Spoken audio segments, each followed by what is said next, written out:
Assalamualaikum warahmatullahi wabarakatuh. Selamat malam pemirsa.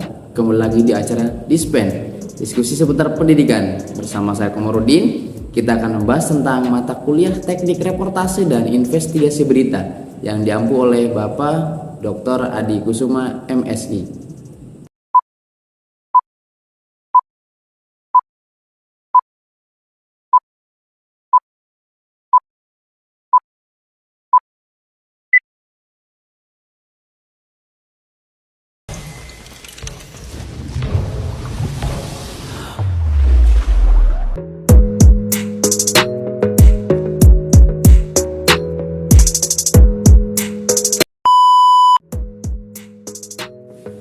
Halo teman-teman, di pertemuan kita kali ini kita akan mengawali pembahasan kita dengan mempelajari jurnalisme data dan Computer Assisted Reporting atau bisa disebut dengan CART. Jurnalisme data merupakan kegiatan pengumpulan, analisis, penyiapan informasi dengan tujuan publikasi jurnalistik. Sedangkan Computer Assisted Reporting atau CART jika diartikan ke dalam bahasa Indonesia, yakni berarti pelaporan dengan bantuan komputer. Sejarah Computer Assisted Reporting atau CART.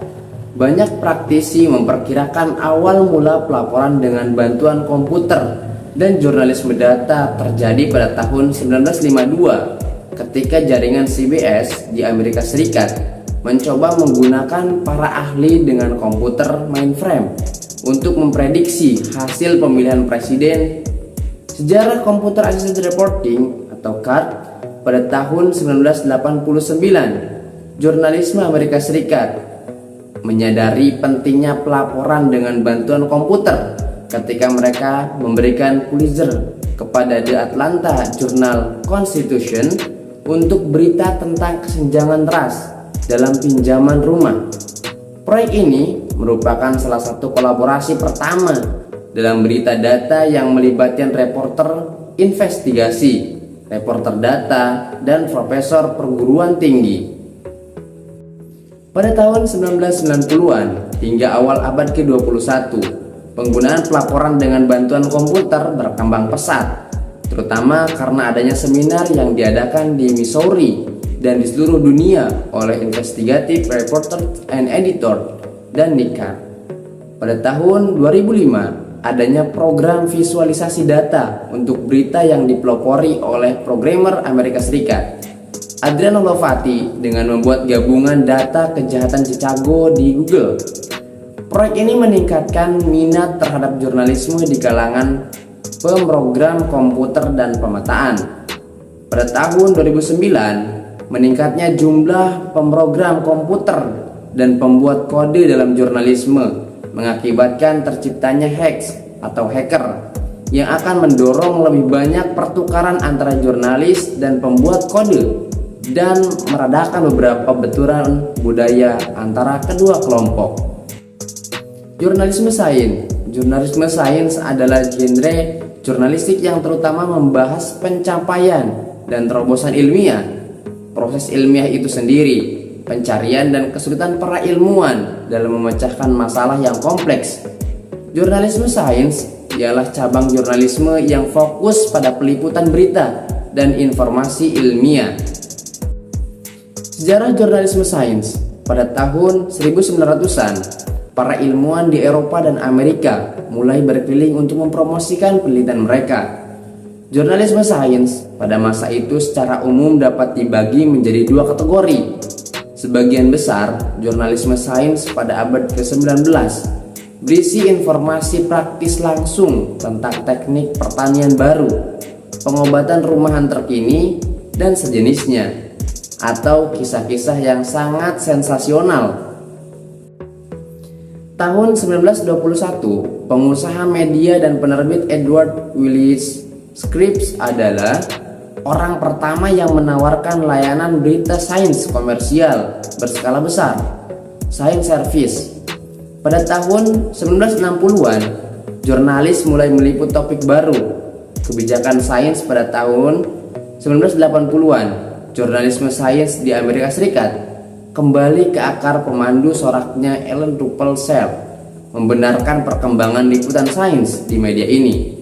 Pada tahun 1980 juga diperkenalkannya gagasan bahwa jurnalis sains juga merupakan jurnalis dan mereka harus berpikir kritis. Saat itulah masa kejayaan jurnalisme sains.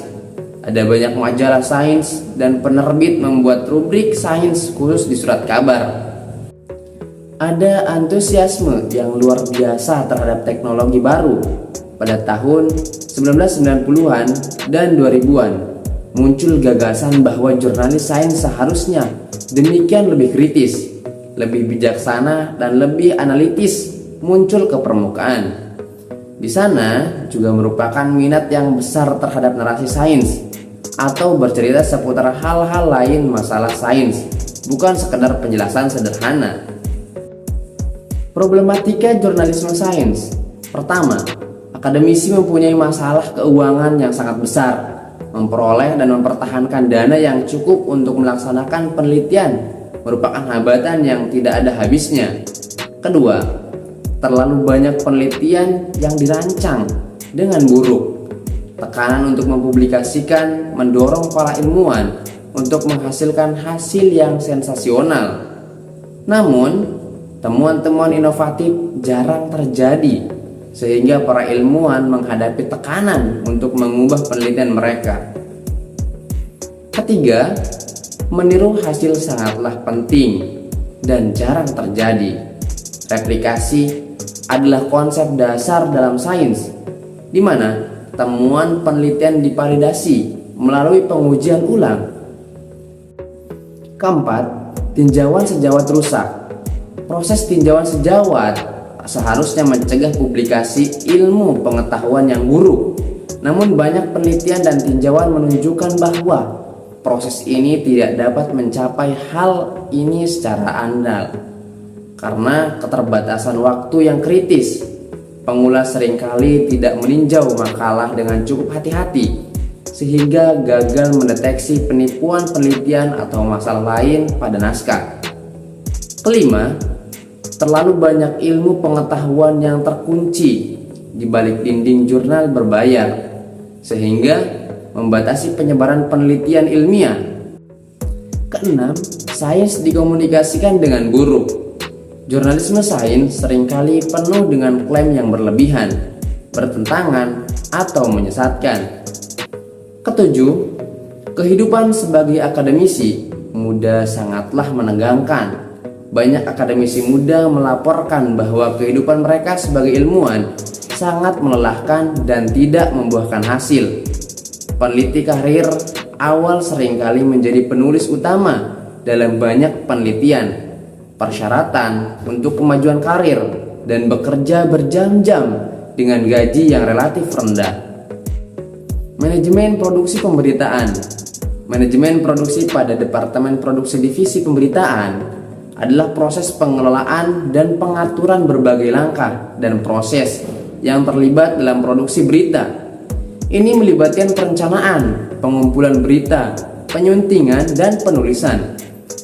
Produksi multimedia, pengaturan jadwal siaran, distribusi berita, serta evaluasi dan umpan balik. Tujuan dari manajemen produksi ini adalah untuk memastikan produksi berita berjalan lancar, efisien, dan sesuai dengan standar jurnalistik yang tinggi. Ada 4 fungsi manajemen produksi, diantaranya adalah planning, organizing, actuating, dan controlling. Strategi dalam manajemen produksi. Pertama, memastikan ketersediaan sumber daya yang cukup. 2, koordinasi antara tim. Ketiga, menghadapi tekanan waktu. Keempat, mengikuti perkembangan teknologi Departemen Produksi Pemberitaan. Departemen Produksi Divisi Pemberitaan adalah bagian dari suatu organisasi media yang bertanggung jawab untuk mengelola dan mengatur produksi berita. Struktural Departemen Pemberitaan. Pertama, yaitu direktur. Kedua, general manajer berita. Ketiga, manajer produksi berita. Keempat, manajer siaran berita. Kelima, pemimpin redaksi. Keenam, produser. Ketujuh, reporter. Kedelapan, kameramen. ke-9 presenter, dan ke-10 editor.